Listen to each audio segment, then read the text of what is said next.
Hello guys, आज चाहिँ म हजुरहरूलाई हाम्रो गाउँघरमा यो बर्खाको सिजनमा के कस्तो भइरहेछ, गाउँघरको मानिसहरू कतातिर बिजी छ अनि म 2-3वटा गाउँमा जाँदैछु आज गाउँको डाटाहरू कलेक्सन गर्न। खास गरेर हाम्रो गाउँघरमा रहेको न्युट्रिसनको अवस्था के छ, रोजगारीको अवस्था के छ, त्यहाँको महिलाहरूको अवस्था के छ, त्यसपछि 1000 दिनको आमाहरूको भित्रको अवस्था के छ, साँच्चै बच्चाहरू कुपोषित छ त अथवा छैन, अथवा पोषणयुक्त खानेकुराहरू खाएको छैन, त्यो सम्बन्धी जानकारी दिनेछु। म त्यो गाउँबाट आएर अब यहाँ नजिकै अर्को गाउँ छ त्यहाँ जाँदैछु। त्यो गाउँमा भएको स्ट्याटस के छ, हामी कसरी लगिरहेछौँ डाटा सर्वे, त्यो सम्बन्धी पनि जानकारी दिनेछु। भिडियो चाहिँ हेर्दै गर्नुहोला है त।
भाइ बहिनी आधा तराईसँग उभ्या गर्नु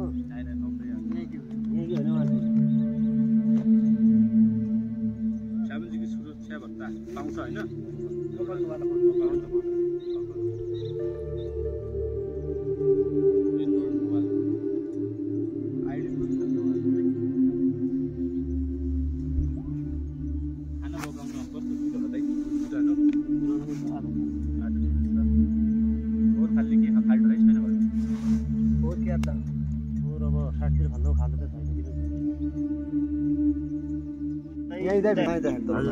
यो बल्ल चाहिँ के ल्याएर तिमीलाई चाहिने पऱ्यो कालो लियो चाहिँ घट्ट। यो चाहिँ बर्खामा मात्र घट्ट चल्छ यो गाउँमा, तर घट्ट चाहिँ छाएको छ। यो सालिम भन्ने घाँसले हो।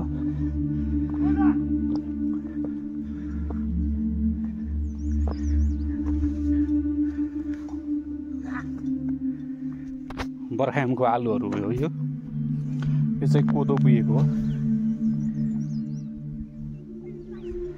यसरी आउँछ कोदो चाहिँ सानोमा।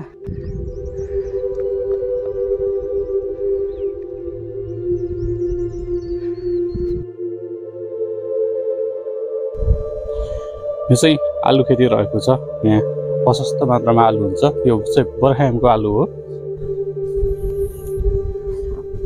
आलु चाहिँ अहिले फुलिरहेछ, यस्तरी फुल्छ आलु चाहिँ पुरै माथि माथिसम्म यो आलु खेती।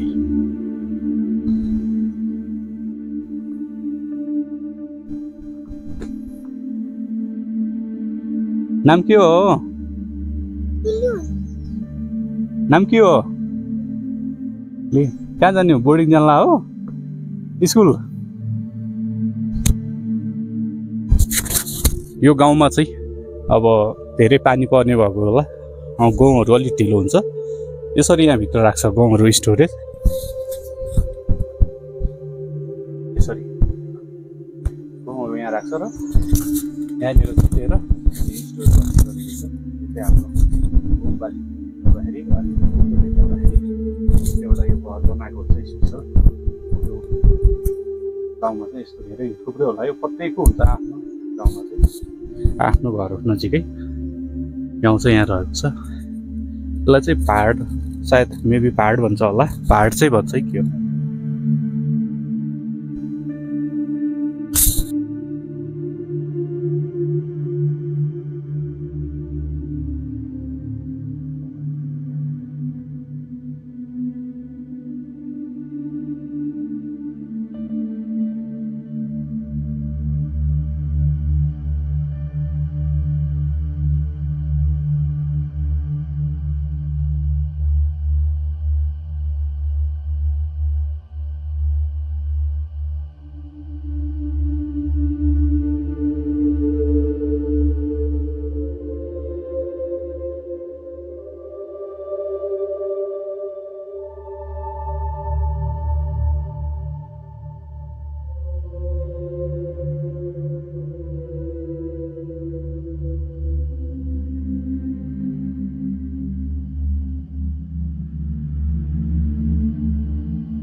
यो चाहिँ आलु हो यहाँको।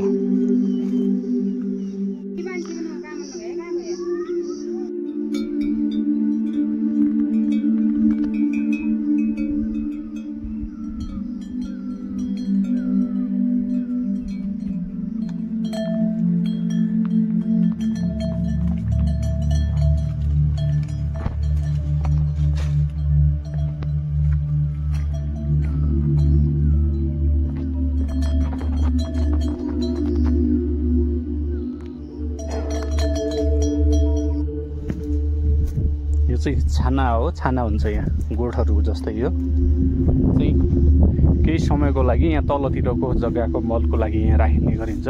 भैँसी अथवा गोरु बाख्राहरू चाहिँ राखिन्छ। यो छाना अवस्थाहरूमा घरहरू चाहिँ माथि रह्यो, मेन माथितिर यसरी हुन्छ। कुनै जस्ता छ, कुनै चाहिँ छ। यहाँभित्र चाहिँ यस्तो हुन्छ, गोरु गोठ जस्तै हो।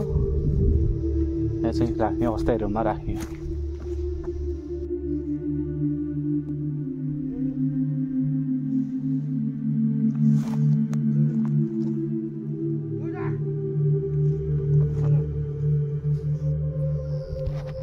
यो चाहिँ के हो साथीहरू, यो चाहिँ अब यो ठुलो ठुलो भइरहेछ।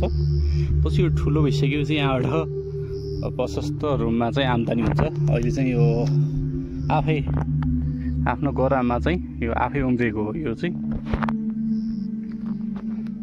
यो गरामा चाहिँ आफै उम्रेको हुन्छ। यस्तो हाम्रो यो गाउँको चाहिँ यो सबै न व्यावसायिक खेती कि होइन, यो आफै यो गाउँ चाहिँ काटिसकेपछि यसरी आएको हुन्छ।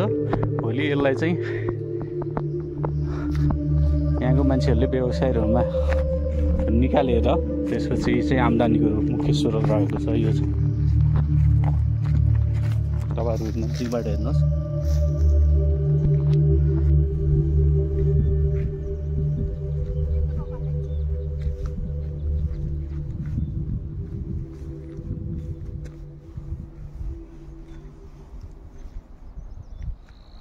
अगाडिबाट मलाई अलिक पोल्युसन देखा